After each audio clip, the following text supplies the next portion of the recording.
ইন্দ্রয়ের সঙ্গে বুদ্ধি যখনই যুক্ত হবে তখন হবে তোর জাগ্রত অবস্থা। ইন্দ্রয়ের সঙ্গে বুদ্ধি যুক্ত হলে বল জাগ্রত অবস্থা। আর এই ইন্দ্রয় শুয়ে পড়বে, বুদ্ধি খালি জেগে থাকবে, তখন হবে বলো স্বপ্ন অবস্থা। কারণ ইন্দ্রয়ের সঙ্গে বুদ্ধি যুক্ত হয়ে যে সংস্কার ওর ভেতরে আছে, বুদ্ধি একাই সেই সংস্কারটাকে জাগিয়ে দিয়ে এক জগৎ তৈরি করবে। ওটা একটা সংস্কার থেকে হচ্ছে। আর বুদ্ধিতে আমার সংস্কার চিতে আছে, ওই সংস্কারও বসে আমি দেখব। যখন বুদ্ধি এবং ইন্দ্র এই দুটোই অজ্ঞানে লীন হয়ে যাবে, শুয়ে পড়বে, হ্যাঁ, একা এক চৈতন্য, আর অজ্ঞানে ওখানে ভরপুর, তখন সুষুপ্তি অবস্থা। সেই জন্য সুষুপ্তি অবস্থাতে এই জগৎ ছিল না, দেহও ছিল না, সংসারে ছিল না, নাকি জন্ম মৃত্যু বলে সে জ্ঞানও ছিল না। আমি বড় সুখী ছিলাম, আনন্দেই ছিলাম।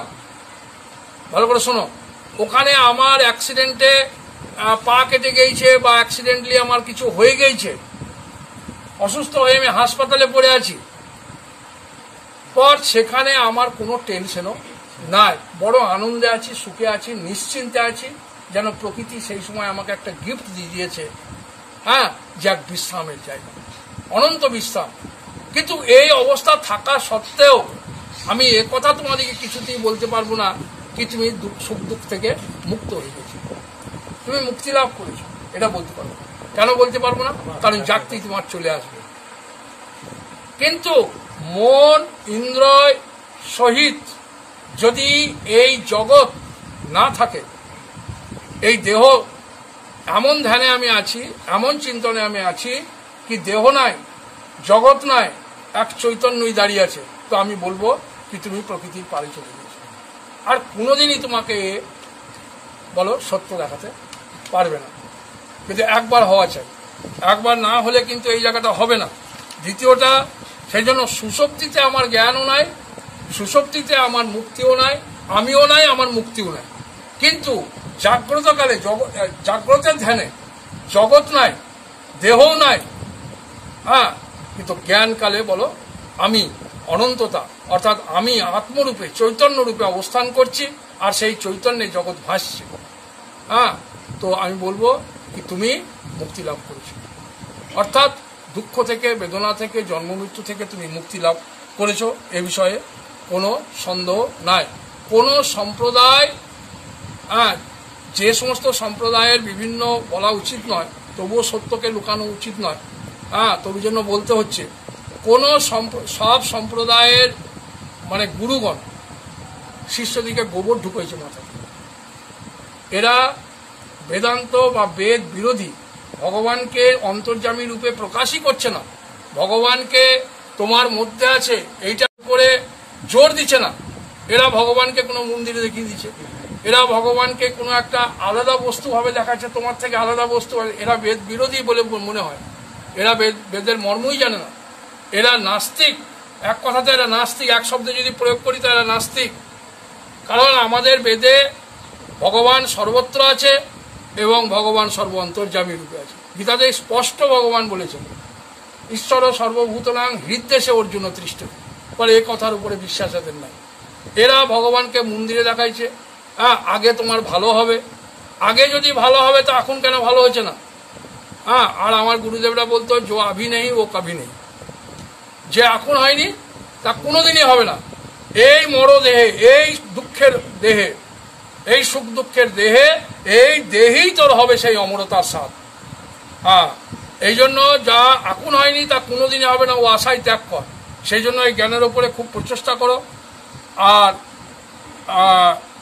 নিজের অভাব তুমি কোনোদিনই দেখাতে পারবে না, সে জাগ্রত হোক, জাগ্রতের অভাব হবে স্বপ্নে, স্বপ্নের অভাব হবে সুষুপ্তিতে, তাই না, হ্যাঁ। পর নিজের অভাব, আমি ছিলাম না, স্বপ্ন হয়েছিল, এ দেখাতে পারবে না। সব সম্প্রদায়কে চ্যালেঞ্জ, এটা কেটে দেখ, হ্যাঁ, নিজেকে জানো কি আমি কে, তাছাড়া কাজ হবে না। আর একটা কথা হচ্ছে যে আমার আত্মজ্ঞানের অভাব হচ্ছে, আমি কে সে বিষয়ে আমার অনাত্মজ্ঞান পাক্কা। যা অনাত্মজ্ঞান সেসব পাক্কা, কিন্তু নাই কেবল নিজের জ্ঞান। আমি কে বিষয়ে জ্ঞান নাই। আর গুরু ওই জায়গাটাই টাচ করিয়েছে তোমাকে, ওইখানে হ্যামারিং করছে যে নিজেকে জানো, সব ছেড়ে আগে নিজেকে জানো। হ্যাঁ, এই নিজেকে জানলে জগৎ বলে আর কিছু থাকবে না। এটা একবার করে দেখো, তাহলে বুঝতে পারবে। না হলে বলাই হবে। আর বাকি তো সব ভগবানকে দেখাইছে, ভগবান আসবে, ভগবান দেখবে, ভগবান ভালো করে দেবে, ভগবান সব করে দেবে। নিজের সমস্যার সমাধান যদি আমি নিজে না করি তা কে করে দেবে? বেটা করে দেবে।